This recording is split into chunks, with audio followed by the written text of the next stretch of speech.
Dólar a R$ 5. Será que é um cenário viável? A gente vai entender aqui neste vídeo. Então já aproveita para você se inscrever no canal para todos os dias você entender de verdade o mercado financeiro. Essa semana, o Luiz Stuhlberger, que é um gestor de investimentos, é um nome conhecido no mercado, também é um gestor de fundos, ele comentou que ele tem um cenário em que o dólar pode chegar a 4,40. 4,40, ou seja, hoje a cotação da última sexta-feira, no momento que eu estou gravando esse vídeo, a 5,20. Então, o Stuhlberger, que é esse gestor, eu vou falar mais um pouco sobre quem que é o Stuhlberger e por que uma afirmação dele é importante e é levada em séria consideração pelo mercado financeiro. Quando eu digo aqui que na visão dele poderia chegar, o que ele está falando é que o dólar ele tem um valor justo de 4,40. O que significa valor justo? E aqui eu já trago o primeiro conceito para vocês, que é o conceito de fair value. Fair value, que é o valor justo de um ativo. O que é isso? Esse valor é o valor que você calcula, então você tem alguns modelos para isso, modelos estatísticos, por exemplo, para o dólar, em geral é um modelo estatístico, eu mesmo tenho alguns modelos estatísticos para calcular o que é o fair value, o valor justo do dólar, e nesse modelo você entra algumas variáveis. Então, por exemplo, olha a Bolsa Ibov a 180 mil pontos. Você coloca aqui o juro do Brasil está 14,9% CDI, enfim, coloca algumas variáveis e esse modelo, que é treinado numa base histórica, ou seja, numa série temporal, digamos, histórico dos últimos anos, destas variáveis vai te trazer um valor. Então vai falar, olha, dadas essas variáveis, o dólar hoje deveria estar a tanto. E esse tanto que esse gestor Luiz Stuhlberger chega é 4,40, portanto abaixo dos R$ 5. Mas o que justifica um dólar nesse modelo do Stuhlberger abaixo dos 5? É o que a gente vai entender aqui no vídeo. Mas antes, eu quero trazer aqui para vocês um pouco de quem que é o Luiz Stuhlberger. Ele é o gestor da Verde Asset Management. Uma asset management é como o mercado chama uma gestora de fundos. É uma gestora de recursos, ela tem alguns fundos de investimento. E no caso da Verde, tem vários tipos de fundos, mas o carro-chefe é o fundo multimercado, ou seja, é um fundo, para quem não conhece, que ele tem mandato, ou seja, ele pode investir em várias classes, em vários tipos de ativo. Então pode investir em câmbio, pode investir em bolsa, em ações, em juros e assim vai. Claro, tem toda uma regulação, mas a regulação da CVM e junto com a Ambima, mas ele tem um mandato muito vasto, mais vasto que outros tipos de fundo, como fundos de renda fixa, fundos de previdência e assim vai. Então, o Stuhlberger, ele começou um fundo de investimento há mais de 20 anos, mais de 25 anos, ou seja, no final da década de 90, que foi chamado de Fundo Verde. Esse fundo, turma, ele superou o CDI, ou seja, a taxa que acompanha a taxa básica de juros, né, a taxa de empréstimo interbancário, que acompanha de perto a Selic, a taxa básica de juros. Ele superou o CDI, superou a taxa básica de juros em mais de 10 vezes desde a fundação desse veículo de investimento. Então, assim, foi uma performance muito relevante. Desde então, a casa cresceu muito, chegando aí a um patrimônio de acima de 55 bilhões de reais, ou seja, uma gestora muito relevante dentro do mercado financeiro. O que aconteceu nos últimos 5 anos na gestora aí do Stuhlberger, que, como eu comentei, falou que o dólar tem um valor justo, pode chegar abaixo dos R$ 5, pode chegar no 4,40. O que acontece? Nos últimos 5 anos, a performance dos fundos multimercados ela ficou bem ruim. Por quê? Porque, primeiro, você naturalmente já tem um fator de que a renda fixa, que é a taxa básica de juros e ativos atrelados à taxa de juros, em sua maioria, são ativos pós-fixados, atrelados à taxa de juros no Brasil, estão indo muito bem. Por que estão indo muito bem? Porque a taxa de juros está 15% ao ano. Então, se você pegar um ativo que ele tem pouco risco de crédito, ou como o mercado chama, spread de crédito, esse ativo só de acompanhar a taxa de juros já está te dando 15%. Tá? Então, se você pega um ativo, por exemplo, isento, que vai pagar perto do CDI, ou mesmo um ativo que tem imposto de renda, mas paga 110% de CDI, enfim, o que isso significa? Poxa, apliquei R$ 1 milhão, no final do ano, depois do imposto, vou ter em torno de 13%, ou seja, 130 mil reais. Ou seja, é, de fato, um investimento que traz uma rentabilidade com muito baixo risco, você só tem o risco soberano, que é o risco do país, o risco do Brasil efetivamente. Bom, dito isso, os fundos multimercados ficaram para trás, porque houve uma migração muito relevante, uma captação muito forte para os fundos de renda fixa e os fundos de crédito privado, ou seja, os fundos que estão ali comprados, alocados em emissões, seja de empresas dos mais diversos setores e que vão pagar uma renda fixa CDI mais alguma coisa, mais alguma taxa, ou um percentual acima do CDI. Então esses fundos tiveram uma captação líquida muito relevante, isso em 2024, quando eu estava diretamente na gestão de um fundo grande de renda fixa e de previdência. Essa captação já estava em acima de 50 bilhões de reais só para os fundos de renda fixa. Ou seja, turma tirando o investidor, tirando o investimento, tirando a alocação dos fundos de multimercado e levando para fundos com risco menor, pelo menos o risco de mercado, da oscilação dos preços de mercado, um risco menor e com uma rentabilidade, dado o baixo risco, atrativa. Então, um índice de retorno sobre risco, que é razoável, pelo menos acima de 1. Ou seja, fundos multimercados ficaram muito ruins. Muitos multimercados que eles estavam alocados em bolsa brasileira, performaram mal, não conseguiram fazer um alto performance da bolsa, acompanharam o beta, que é o risco sistêmico, o risco da própria bolsa, foram mal, enfim. A indústria de fundos multimercados ficou muito ruim nos últimos 5 anos, sobretudo nos últimos 3 anos. Agora que está retomando, com toda a retomada de apetite a risco global, quem acompanha aqui o canal já sabe, essa retomada de apetite a risco que está acontecendo no mercado. Dito tudo isso, nesses últimos anos, o fundo, dada essa performance, que é a performance dos fundos multimercado como um todo, o fundo perdeu, a gestora do Stuberger perdeu em torno de 25 bilhões de reais de patrimônio sob gestão. Então, o investidor arrancando o capital do fundo, dos fundos da gestora. E a gestora tomou um retracement, ou seja, uma saída forte de capital, chegando a um patrimônio de 25 bi, ou seja, uma queda relevante, aí metade, pelo menos metade, do patrimônio da gestora. E nesse último período em que os fundos multimercado performaram mal, nós tivemos alguns fundos, raras exceções, que performaram bem.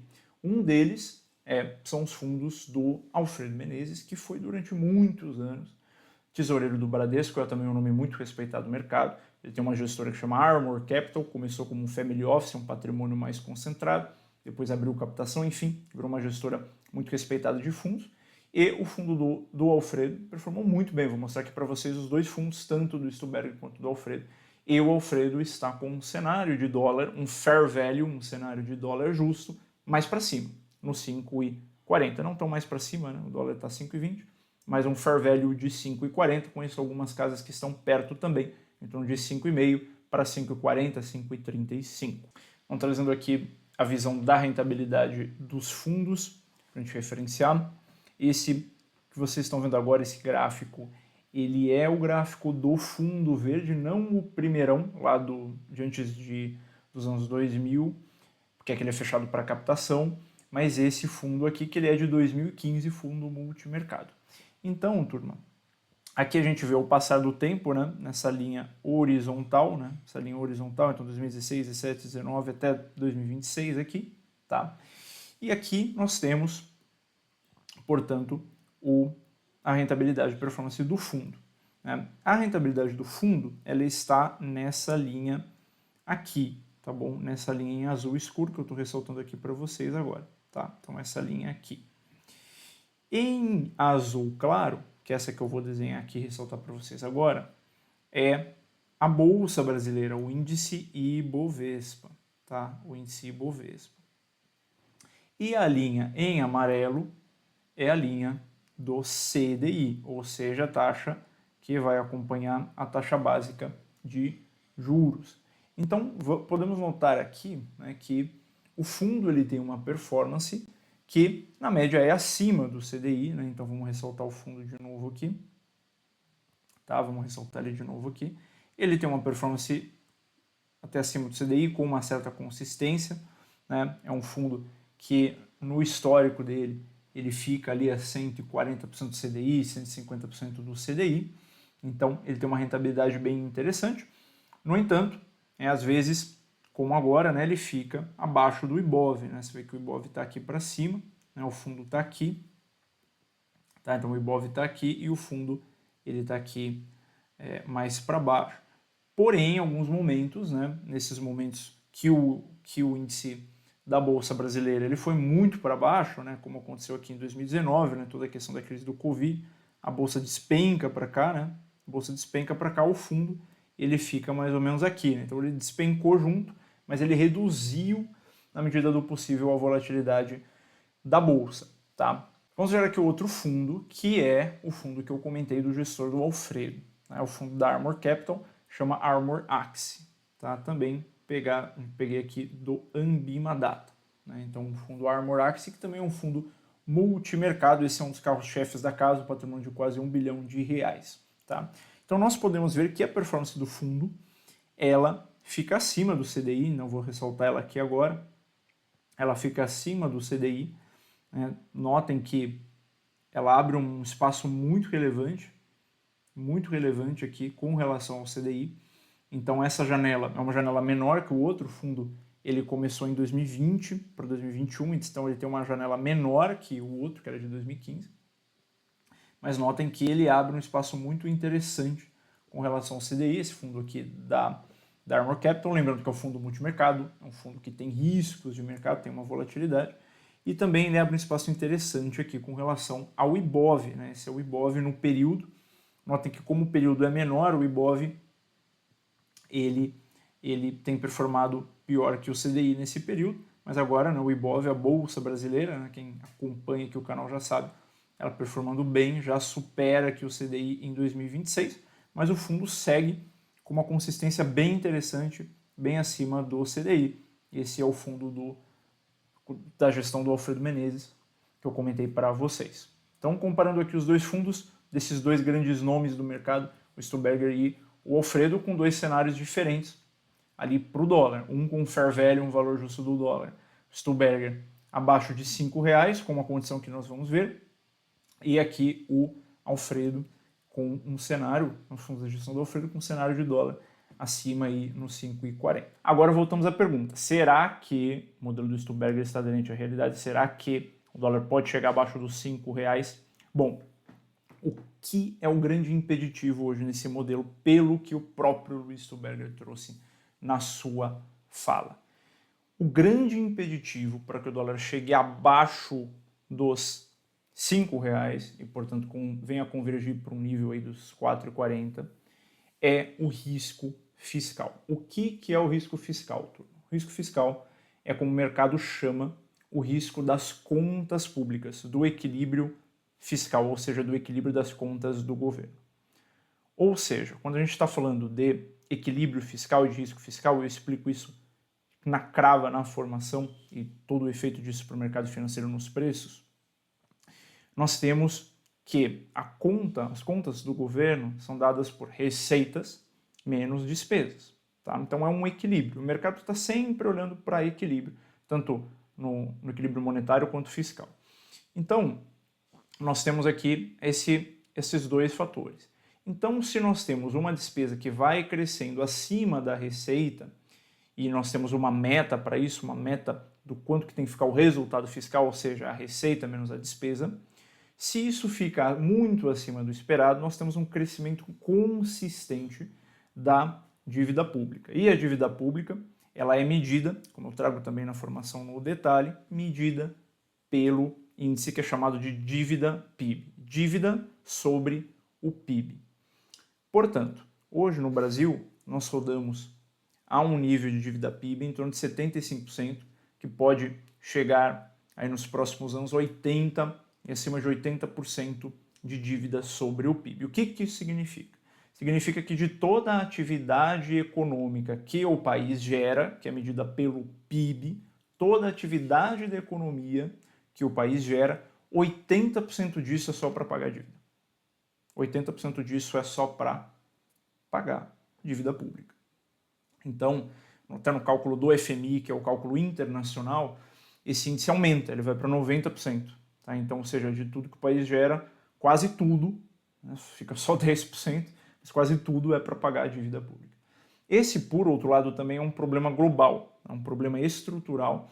Nós temos uma dívida pública nos Estados Unidos acima de 100%, na Europa também uma dívida pública União Europeia relevante, o Japão então nem se fala, é um grande problema, a gente pode falar sobre isso num próximo vídeo, sobre a situação fiscal, a situação econômica do Japão, que é uma situação econômica séria ali. Nós temos uma dívida sobre o PIB, uma dívida pública sobre o PIB acima de 200%, ou seja, o Japão tem que se duplicar só para pagar a dívida dele. Então é um problema, por outro lado, também global. Para medir ali, o quanto que o mercado está efetivamente olhando de risco fiscal, o mercado olha muito para a curva de juros. O que é isso? É como o mercado espera o valor dos juros, ou seja, da taxa básica de juros da economia no Brasil e globalmente, ao longo dos próximos anos. O que acontece? Quando o Banco Central, ele, como aconteceu aí na última semana, na última super quarta, que aliás foi a primeira super quarta do ano de 2026, em que o Banco Central do Brasil ele decidiu pela manutenção da taxa da Selic em 15%, mas além disso ele surpreendeu o mercado e deu um forward guidance, ou seja, ele deu um direcionamento do que ele vai fazer nas próximas reuniões. E ele já direcionou que vai ser necessário uma redução de taxa de juros. Quando isso acontece, o mercado ele fala, olha, então a taxa de juros que estou precificando, negociando aqui para daqui a 1 ano, para daqui a 6 meses, 1 ano, 2 anos, vão jogar para baixo. O Banco Central está falando que vai cortar, vão jogar para baixo. E no longo prazo? Olha, no longo prazo deveria também ser jogado para baixo. O Banco Central está falando que vai cortar. Só que, uma vez que ainda há um risco fiscal, um risco de que haja um descontrole fiscal, ou no mínimo um descontrole da inflação, então o mercado coloca um prêmio, que é chamado prêmio de risco. Então, quando existe um fator de risco fiscal, nessas situações a curva de juros mais curta ela vem para baixo, a curva de juros mais longa ela vai para cima. Isso eu vou mostrar aqui para vocês no gráfico. Então nós temos aqui a curva do CDI. Então essa é a curva do CDI, ou seja, é como o mercado projeta, negocia o CDI para o futuro, tá? Para os próximos anos. Então nós notamos hoje aqui, tá? Então aqui nós temos o tempo, né? Mesma lógica do outro gráfico, nós temos o tempo, só que aqui o tempo é no futuro. O outro nós estávamos vendo o passado dos fundos. Então tempo no futuro. Então nós temos aqui, né? 3 meses, ou seja, daqui a 3 meses. Então peguei esse gráfico ontem, então ele está com referência ao pregão do dia 30 de janeiro de 2026. Então daqui a 3 meses, daqui a 10 meses, daqui a 3 anos, daqui a 10 anos, então é como o mercado vai precificando, como é que vão estar os juros para o futuro. Então daqui a 3 meses, olha, o mercado já precifica que o juro vai estar aqui, né? Hoje ele está aqui, está no 14,90, o CDI, né? A Selic está aqui no 15, o CDI está no 14,90, tá bom? Está no 14,90. Então, o que o mercado está falando aqui, né? Uma vez que ele precifica que o juro não vai estar mais no 14,90, ele vai estar aqui daqui a 3 meses, tá? Ele vai estar mais ou menos aqui daqui a 3 meses. Isso quer dizer o quê? Que o mercado já está precificando um corte na taxa básica de juros. Então, o que acontece nesse gráfico? Notem que esse gráfico ele vai reduzindo aqui, ele vai vindo para baixo, vai vindo para baixo, vai vindo para baixo, vai vindo para baixo, vai vindo para baixo, até chegar nos 2 anos e ele fica mais ou menos aqui. Tá? Então, o que isso quer dizer? O mercado está colocando no preço de que vai ter corte de juro, o Banco Central de fato vai conseguir cortar a taxa básica de juro no curto prazo, no médio prazo até 2 anos, e a taxa de juro em 2 anos, o mercado está vendo aqui que ela vai chegar, vou descer um pouco aqui para vocês, ela vai chegar em 12,75, né? 12,75. Então hoje ela está 15 e o mercado entende que vai chegar em 12,75. Isso tem volatilidade, vai mudando conforme os pregões, conforme o mercado vai negociando aqui, tanto derivativo quanto título público, tá? Então vamos lá. O que acontece? Depois de 2 anos, olha o que está acontecendo com a curva. Ela está vindo para cá, está vindo para cá, está vindo para cá, está vindo para cá. Ou seja, no longo prazo, como eu comentei para vocês, existe um risco.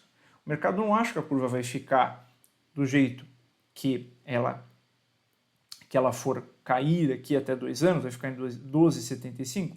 O mercado não acha que ela vai ficar aqui. Por quê? Porque existe um risco no longo prazo. E esse risco embute todo o prêmio de risco fiscal, que é o risco do descontrole das contas públicas, como eu trouxe para vocês. Então, nessa visão, o mercado coloca esse prêmio de risco e coloca que a curva no longo prazo pode chegar aqui em algo em torno de 13,5, um pouco abaixo, 13,25. Tá? O mercado entende que no longo prazo a curva pode chegar aqui a 13,25, né? Mais ou menos esse nível aqui, né? Então, por exemplo, daqui a 10 anos, a gente está falando de 13,25. Então, esse prêmio, essa distância aqui, né, é justamente esse prêmio que o mercado coloca, esse prêmio de risco, e que ele embute o risco fiscal. E aqui a gente consegue ver que realmente o risco fiscal ele está sendo colocado nos preços dentro do mercado. Eu quero aproveitar para mostrar para vocês que tem essa mesma curva para outros países, né? Então aqui a gente tem a curva dos Estados Unidos. Olha que coisa, né? No curto prazo, mesmo comportamento, só que mais acentuado, né? Então você vê, claro que a escala é menor, né? Aqui no Brasil a gente estava falando de um juro, né? Voltando aqui, que vai de 12,5 para 15, né? E aqui nos Estados Unidos a gente está falando de um juro que vai em torno de 3,5 para 4, até no máximo 4,80. Mas o comportamento é o mesmo, né? No curto prazo, daqui a 1 mês, 3 meses, 6 meses, 1 ano, curva vindo para baixo, Banco Central cortando, né? Banco Central dos Estados Unidos, o Fed, Federal Reserve, cortando juros. E no longo prazo, ó, só risco, risco, risco, risco. E a curva pode, na visão do mercado, chegar a longo prazo aqui no 4,80. Olha o longo prazo que a gente está falando também, né? 10 anos, 15 anos, 20 anos. Então o mercado lá nos Estados Unidos tem títulos do governo que negociam por um prazo bem longo, né? Tem até o que é chamado de bonde perpétuo, que ele não tem prazo de vencimento, mas ele tem prazos que o governo pode resgatar. Mas isso é para um outro vídeo mais enfocado nesses títulos e renda fixa como um todo. Mas aqui nós podemos ver que existe também lá fora, por isso que eu comentei, trago aqui no vídeo, que é um comportamento global, um comportamento de estrutura global, essa questão do risco fiscal. Então, entrando no preço aqui também, um risco fiscal para a curva de juros, tá? Então, essa aqui é a curva de juros dos US, dos Estados Unidos. O que o Stuhlberger está falando é, olha, o dólar pode chegar, o valor justo, o fair value dele está mais para baixo, mas é preciso que seja reduzido esse risco fiscal, esse risco que puxa a curva de juros mais longa para cima e que o mercado precifica de risco das contas públicas e que eleva uma dívida PIB acima de 80% no cálculo ou no cálculo internacional acima de 90%.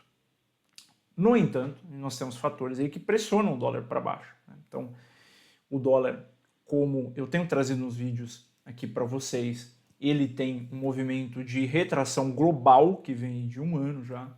Então o índice DXY, que mede a variação global do dólar, tem se comportado de uma forma muito baixista. Então ele voltou ali no último ano em torno de 10%. Vou mostrar aqui na tela para vocês o DXY e o dólar reais. E o dólar aqui no Brasil, o dólar reais, acompanha esse movimento global, acompanha essa saída de capital dos Estados Unidos e compra de Brasil, de mercados emergentes, de Europa, e varia na mesma ordem que o DXY seja aqui o preço global do dólar. Então, por que isso aconteceu? Um dos principais fatores é a questão dos juros. Quem acompanha aqui o canal já sabe que os juros dos Estados Unidos vêm em um pace de retração, juntamente com o risco fiscal, o risco político lá do próprio Estados Unidos. Nós tivemos um shutdown, que foi uma paralisação do governo por uma falta de chegar num orçamento público entre os dois principais partidos lá nos Estados Unidos. Tem um risco de um novo shutdown agora para 2026, e isso gerou uma venda de Estados Unidos, gerou uma venda tanto de título público quanto uma venda de dólar pelos grandes fundos, pelos grandes institucionais e alocadores.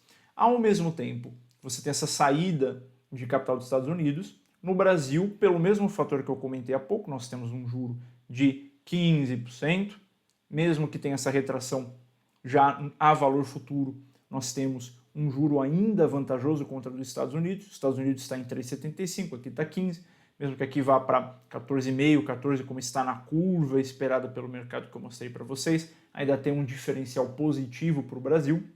Então, o mercado começou a comprar o mercado no Brasil, comprar título, comprar bolsa com apetite a risco também de mercados emergentes, mas dentre os mercados emergentes o Brasil performando melhor que o índice de emergentes como um todo. O mercado também diversificando muito para euro, então uma valorização muito forte do euro, um apetite muito forte também por euro, libra e por ouro, então uma diversificação saindo do dólar americano. Então isso pressionou, trouxe o dólar para baixo, como eu vou mostrar aqui o dólar reais se comportando pertinho do DXY, que é o dólar lá fora. Essa visão interessante aqui também para vocês, que eu obtive nessa outra plataforma, que é o TradingView, é uma plataforma de mercado que ela tem a versão gratuita, que é boa já, tem as versões pagas, então não tem uma barreira de entrada tão grande quanto a outra, que é $2.500 por mês. Obviamente não tem tanto dado quanto a outra, mas é uma plataforma muito legal, chama TradingView. Então aqui nós temos nessa linha em azul, tá? O preço, essa linha em azul aqui em cima, o preço do dólar, tá? Essa linha em azul aqui, o preço do dólar contra os reais, tá bom?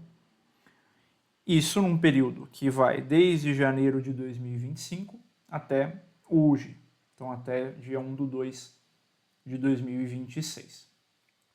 Então a gente vê aqui, né? Esse cara tá nesse eixo aqui, a gente vê que ele começa o dólar reais, o período, tá? Em 5,90, e agora ele está no último pregão a 5,26, 5,2571, quase 5,26, tá bom? Então dólar negociado aqui no Brasil. E esse cara em laranja, ele é o DXY, que é o dólar global, ou seja, é um índice que ele acompanha a variação do dólar contra as moedas globais, sobretudo moedas fortes. Então as moedas fortes é que mais pesam aqui. Então é dólar contra euro, contra libra, sobretudo, franco suíço, iene, tem outras, principal aqui é euro e libra. Então é o dólar, a variação global do preço do dólar, tá?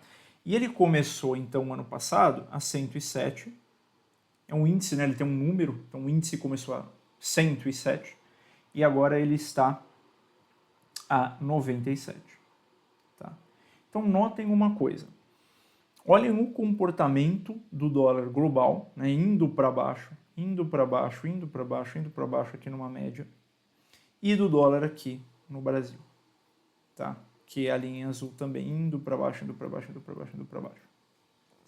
Ou seja, grande parte do comportamento, a gente vai ver isso agora, do dólar reais é justamente por essa aversão global ao dólar, pelos motivos que eu estou trazendo aqui para vocês e que vocês acompanham no dia a dia aqui do canal. Turma, além desse fator que nós temos, que é um fator de saída do risco dos Estados Unidos e compra de mercados emergentes, compra de moeda europeia, enfim, nós também temos o fator de exploração de minérios no Brasil, sobretudo de terras raras, que é o grande ponto, o grande commodity da vez, né, que é insumo para tecnologia, para semicondutor, inteligência artificial, carro elétrico, enfim, e que no Brasil é o segundo maior detentor de terras raras do mundo, só que está inexplorado. A China é o principal, mas já tem uma exploração já relevante na China. No Brasil é o segundo, mas não tem ainda uma grande exploração disso. No entanto, nós temos já notícias de mercado, saíram em plataformas de mercado, de que começa um investimento forte no Brasil, ou seja, uma compra que se reflete em moeda, numa compra de reais, investimento dentro do Brasil para a exploração de terras raras. E um muito relevante, vou mostrar aqui para vocês, essa notícia muito importante, que ilustra essa questão de investimento local, gerando um fator, um fluxo comprador de reais, é que nós tivemos essa notícia que sai nessa plataforma importante de mercado, tá? e que fala sobre um projeto de terras raras aqui no Brasil, tá bom? Então nós temos essa agência aqui da Austrália, tá? E que vai financiar aqui projetos de 2 companhias australianas no Brasil, que vão ser, inclusive, tá? Que vão ser, inclusive, com o valor de CAPEX, né? CAPEX que é investimento em despesa de capital, ou seja, investimento em projeto, enfim, trago mais isso na formação, essa questão mais do micro e dentro da finança corporativa, mas enfim, vai trazer um CAPEX, que é um investimento de 660 milhões de dólares. 660 milhões de dólares. Então aqui um fator, isso aqui em reais, né, na atual cotação, a gente vai falar de R$1 a 5,25. A gente está falando de 3,5 bi, de reais. Ou seja, um fator forte. Isso ao longo do tempo, né, não vai ser de uma vez só essa entrada aqui, mas também um fator que gera uma compra, um fluxo comprador de reais, um fluxo de investimento no Brasil, movido por essa questão de investimento em minério, mineral crítico, terra rara. Interessante, né, que ele fala aqui que vai ser no estado de Minas Gerais, né? No estado de Minas Gerais, esse projeto chama Caldeira. Não sei se ele está falando aqui no que eu peguei de print da notícia, mas isso aqui vai ser em Poços de Calda, inclusive. Em Poços de Calda, que é uma cidade muito conhecida turística de Minas Gerais e que é uma terra vulcânica, tem um vulcão inativado lá. Até por isso, uma terra é propícia aqui para terra rara.